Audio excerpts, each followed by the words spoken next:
Welcome back to the third segment of Bernama today. Fibonacci is together with President and Medical Director, Dr. Soundri Somasundram. Did I get your name correct? Perfect, thank you. Thank you very much. Welcome, good morning. Thank you. World Cancer Day falls on 4th of February, and I actually invited the NCSM to come here and talk about the World Cancer Day Conference and Expo. And this year they actually have a theme, and off air I was discussing with Dr. Soundri, and she hasn't finished yet, so I'll let you do the explanation again. This year's theme, every year there's a theme, right? Yes. That's what, according to what you said. What's this year's theme? Okay. This year's theme is about dispelling myths about cancer. Okay. It's basically the same as last year. Okay. But this year we're targeting on 4 different aspects of cancer. Okay. The first myth that we want to target is really about that there's no reason to talk about cancer.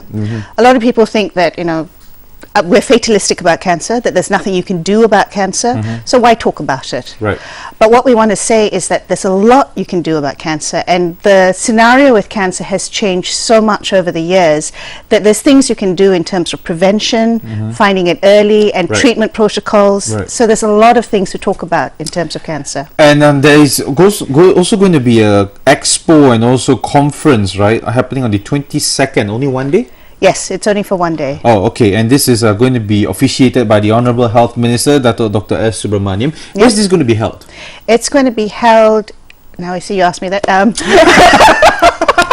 And it's just gone straight out of my mind. The hotel next to PWTC, which is... Hotel next to PWTC. Okay, I've got it here. I've got it here. All right, Sri Malaysia. I can't remember as well. Yes, it's 3 something. Okay. But I will come back to that. All right. So what's going to be happening at the conference? Sri Pacific Hotel. Okay. All right. What's going to be happening there? I mean, roughly, what the topics are going to be discussed? Because apparently you have 2 topics, right? Oncology in general practice, and that's for medical practitioners, and also cancer prevention, early diagnosis, and the treatment as well. And that's for the general public, right? Yep. And maybe you can tell us a little bit more. Okay. That goes to dispelling myth number 2 and number 3. Myth number 2 is about there's no signs and symptoms of cancer. People think that you're healthy today and tomorrow suddenly you have cancer and you never knew. But there are signs and symptoms to cancer. And so we are having the expo on the 22nd, and it's 2 expos basically. It's concurrent. One are for general practitioners, so because they're the front line. At the end of the day, before your oncologist, surgeon, anybody sees a patient, the first person is generally your general practitioner. Your GPs. The one that detects. Exactly. So that part of the forum is for GPs, so your frontliners, to actually learn about the latest in terms of signs and symptoms of cancer, how to detect cancer, the changes there are in the cancer scenario, especially in cancers like lung cancer and colorectal cancer. Before lung cancer, there was nothing you can do about it in terms of detection. But now there's a lot more that you can do. There's actually tests that people look at in terms of detecting lung cancer. Nasopharyngeal cancer as well, cancer of the nose. I mean, these are the most common cancers that you have in Malaysia.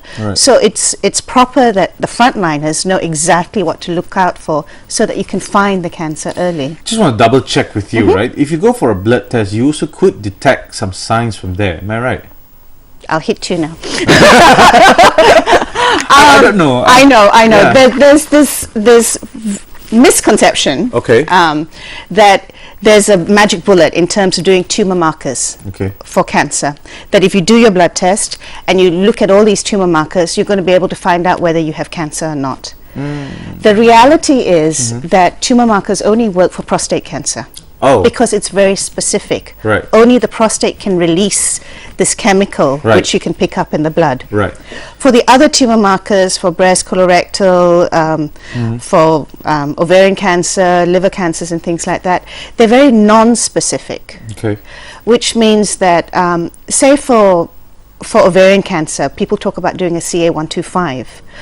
If I had I was dehydrated, if I had an infection, or if I had my menses, etc., etc., all this would be raised. It would raise my CA125. And if you take your blood, people would think, oh, maybe I have cancer. But in actual fact, it has nothing to do with ovarian cancer at all. So when you talk about early detection, like your GPs would detect it, what if it happens that I don't go to a doctor? Then you yourself can learn about signs and symptoms. And that's the second part of the forum. Right. It's for the general public. Right. It's for the general public to realize that how do you prevent cancer? Okay. There are 5 main areas in which we look at in terms of prevention of cancer, and most of these things you know about, and it's tobacco use, it's alcohol, it's lifestyle, it's the diet that you have, it's not eating right, it's not doing enough activity. All these things are linked to cancer. Right. So the second forum, basically the concurrent forum, is to the general public, and it's to highlight these issues. It's to highlight how can you prevent cancer, one, and two, how can you find cancer early. Right. Because for the cancers that you can't prevent, if you can find it early, you can downstage it, yeah. Meaning that you find it at an earlier stage, you have a greater success at treatment. Right. And treatment centers here in Malaysia are good enough to actually prevent all this, right? Because I know quite a few success stories coming up from, breast cancer, lung cancer, a lot of types of cancers. Like what you said, the most common ones are nose cancer. Yes. Yes, I haven't heard of that yet still. But we're going to go in a little bit deeper after the commercial break, because we're going to talk about the International Day, what celebrates all around the world, because apparently, according to the statements that you sent to us, it's basically an initiative that entire the world to fight against global cancer epidemic. Now, we want to know what are the small steps that we do here in Malaysia to be supporting the global, effort. Okay. Right? All that and more after the commercial break. Stay tuned. Yep.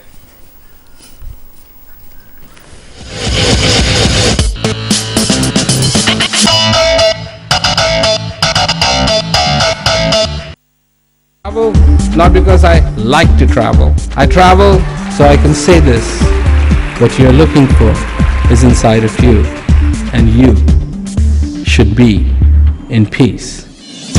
Rawat has been traveling for 40 years, inspiring people around the world to find peace within. I go and I talk to people, and I present them with the possibility of themselves discover the peace that lies within you. Isu-isu dunia hiburan dan seni tanah air. Cabaran selebriti berbisnes raih pendapatan sampingan. Perkembangan terkini artis tempatan dan antarabangsa serta dunia sinema.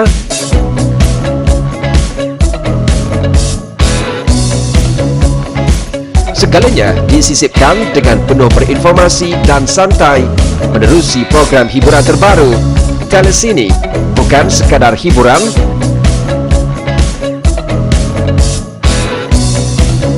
setiap Sabtu jam 12.30 tengah hari hanya di Bernama TV.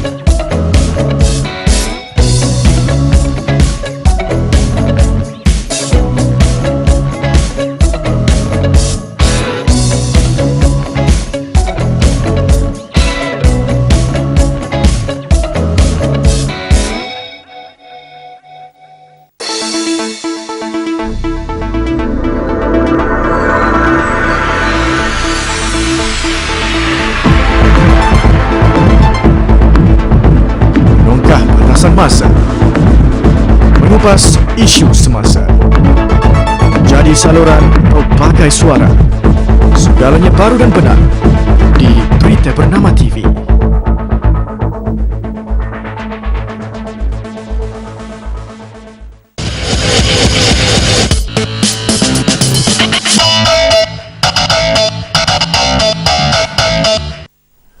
Welcome back to the fourth segment of Bernama today, and off air we had a very good conversation again because I was one of the person that's asking Dr. Soundry over here that blood tests could it detect cancer, and after that we went on to the topic of a lot of initiatives. A lot of doctors that we have sitting on this very seat over here speaks about treatment. all the doctors that comes in talks about treatment. But then again, according to Dr. Soundry, what is more important is the information you get before detection, right? Yes. How do you detect that? And these are things that are not happening here in Malaysia, and that's why NCSM is going out there and trying to tell us, inform us, remind us, and telling us over and over again that we should know what we are doing. And I believe that it's word of mouth, that's the best marketing, right? It is. Yeah. So maybe, in a global effort that we're trying to do to inform everybody about prevention, over here we will scale down to the very bottom, very beginning. If I go for a blood test and somebody over the counter tells me that, hey, you want these cancer markers, you pay about 70 to 100 ringgit and we can check for you. Okay. Yeah. Basically, what has happened over the years is that medicine in itself has become a business for many people. It is a business. It is a business. Medical tourism, that's how the exactly. word and the term came. It is a business, and so in any business, you want to make money. Correct. So yes, there are a lot of investigations out there that you can do in terms of cancer. Okay. But what the general public needs to know, what every single person needs to know, is what is appropriate and what will work and what doesn't work. Right. And people on the other side of the counter who are selling it might not tell you the right facts. Maybe they don't even know because they're just getting something from the doctors, right?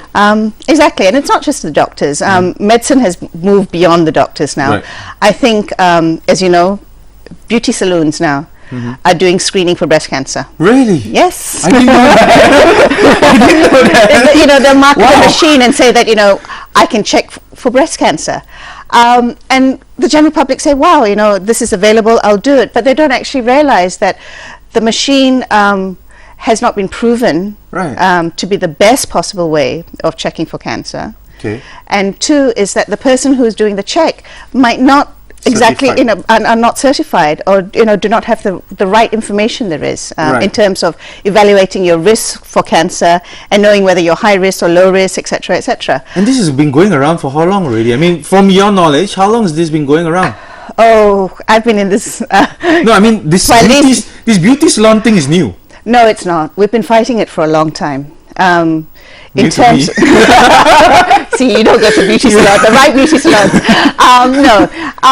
It's been going on for a long time, and we've been fighting it for quite a long time in terms of the non-profit organizations that we have gone up to the Ministry of Health and said these things are happening, it shouldn't happen. We've actually fought it legally as well to say that you shouldn't be doing things like this. Exactly. But the problem is that just because a machine has been what they say is that it's been certified by Ministry of Health. Right. Is it certified? It is. But yes, but all certification means is that it does not cause harm. Right. It's like serum. Yes, exactly. Okay. But it doesn't mean that that is the best possible way to check for cancer. Right. Right. So when you push this thing and say approved by Ministry of Health or certified by Ministry of Health, for most people you think that, okay, that means that it is the best way to check for cancer or it is an approved way to check for cancer, when it actually doesn't mean that at all. Right, okay. So it's understanding those things. It's understanding that, yes, there's a lot of investigations out there you can do for cancer, but you have to know what are the right ones out there to check for cancer, which will give you the best possible success in detecting it early and finding finding cancer at the right time. Dr. Soundry, maybe you can give us a little pointer what we can do to find out by ourselves, other than attending this prevention and early diagnosis treatment options that's going to be held on the 22nd of February, other than that, what else can we do as a person? Because every one of us has cancer cells, right? Yep. Yeah. How do we detect this? I mean, going forward from to avoid these marketing terms and marketing tactics, because even websites these days can't be trusted anymore. Many websites can be trusted, agreed. But there are some websites that you can trust. The websites that you can go into the National Cancer Society website, which is www.cancer.org.my, so very easy to understand. You can actually go into the American websites. If you just remember cancer, so www.cancer.gov. Right. Which is American government. which is the American government, which will list down for you all the different types of screening. Okay. You can go into www.cancer.org, which is the American Cancer Society, which again will give you the recognized guidelines in terms of cancer screening. You can actually go into the World Cancer Day website itself, or the uicc.org website, which is the International Union of Cancer Organizations, which World Cancer Day is all about. So there are websites out there which you can find information about. We actually have pamphlets at the National Cancer Society, and many of the cancer non-profit organizations here have pamphlets which give you guidelines in terms of what are proper screening methods and what are not proper screening methods. Right, and when you talk about screening methods these days, after we screen, do we get a reputable doctor, or is there a person that's going to advise us which are the treatments that's best suited for this particular problem? Basically, when you look at screening, is actually doing tests when there's nothing wrong with you. Right. Okay, and that is something which Malaysians don't do. Right. You know, we tend to wait until we find a symptom, whether you have breast pain or whether you find a lump somewhere, and then you think, oh, you know, I better go and check up. Yeah. By that time, it might be too late to have an early diagnosis. Okay. Meaning that you're already at the late stage of cancer. Okay. What we want people to do is to realize that when there's nothing wrong with you, there's certain tests that you should do to try to find the cancer early. And just a simple example is, you know, Soxo. Yeah. A lot of us pay money towards Soxo. Of course. Soxo last year... Down the road. Soxo last year actually gave their members free examinations up to 100 ringgit. Right. For 1.9 million eligible Soxo members. This is 40 and above, right? If I'm not mistaken? Yeah. Yeah? Okay. 1.9 million. Only 330,000 took it up. Right. So the balance... The balance, you know, and this is free. Right. Now, all of us go around looking at Groupon. All of us wait outside doors when you hear that there's going to be a clearance sale. We'll be waiting there, you know, 2 hours before the doors open to get 50% off. This, you're getting free medical examinations, and we're not picking it up. LPPKN is giving 50% off for mammograms, subsidized mammograms, and for some people, they do it free of charge. Okay. And women aren't coming to do these mammograms. Is it because it's not been publicized properly? I'm just wondering. It's been publicized. It's just that people think that if I don't feel ill, why should I go check up? And that's a common fact, isn't it? I mean, like, a lot of people have that. If you don't have a problem, why fix it? But you could have a problem that you don't know about. No. What I'm saying is, well, the thing is, look at your car. Yeah. If your car is driving normally, you still go for a service, don't you? Yeah, for every 5,000 kilometers. Exactly, but you still do the service, even there's nothing wrong with it. All right. It's the same with your body. You still need to go and check and have a service done, even though it's running normally. Right, and this is on an annual basis that you're recommending for a check, or 6 months once? It depends. When you're talking about cancer, generally we say checkups in terms of going to a medical practitioner is over the age of 40. Over the age of 40, okay. And that's when you're talking about breast cancer, you're talking about colorectal cancers, your prostate cancers are much older, of course. And yes, you know, for your general checkups, generally we do say over the age of 40, you should go once every few years to get a checkup. Years? Yeah, it doesn't have to be every year, because once you get a checkup and you've been given the all clear, then they might say, okay, come back in 2 to 3 years, depending on your personal risk. Okay. If you don't have a family history of cancer, if you don't have a family history of diabetes, hypertension, heart disease, then, and you are well, then you don't have to check up every single year. Right. But it depends on the person itself. You have to look at your own personal history and relate that. You can't, there's no one fits all sort of thing. Okay, I understand. But in the sense of a person at home, in terms of cancer, you should be checking up from the age of 20. 20 years old? Yes, doing your breast examinations at home. Yeah. For men, actually doing testicular examinations. Right. Self-examinations yourself. recognizing the signs and symptoms of cancer is something which should be done at a young age and not waiting till you're 40, 50 years old, right, to recognize the signs of symptoms. Right, so World Cancer Day falls on the 4th of February 2014, and if you're free on the 22nd of February 2014, you can join the inaugural World Cancer Day Conference and Expo. It's happening at Hotel Sri Pacific. It's the one near PWTC. It's going to be officiated by our Honourable Health Minister, Dr. S. Subramaniam, on the 22nd. And what time does it open? At 9 o'clock. 9 o'clock till? 5 o'clock, so it's a working day, so to say. 9 but to 5. It's a Saturday. It's a Saturday, and it's also the days where doctor work half day. Yes. Most of the days. Right, Dr. Santri, thank you very much for coming. Thank you very much for sharing with us a little bit about this platform. And if you want to get to know a little bit about the NCSM, you can go on to cancer.org.my. I do not know whether they have the website flashed already or not. Cancer.org.my, and that's where you can find out a little bit more about the event that's going to happen on the 22nd. And also, if you want to get some advice, you can also call the NCSM, and they will be more than happy to assist you. Thank you very much, Doctor, for coming in the morning. You. We're going to have the Malay News up next right here on Bernama TV as news follows throughout the day. Stay tuned.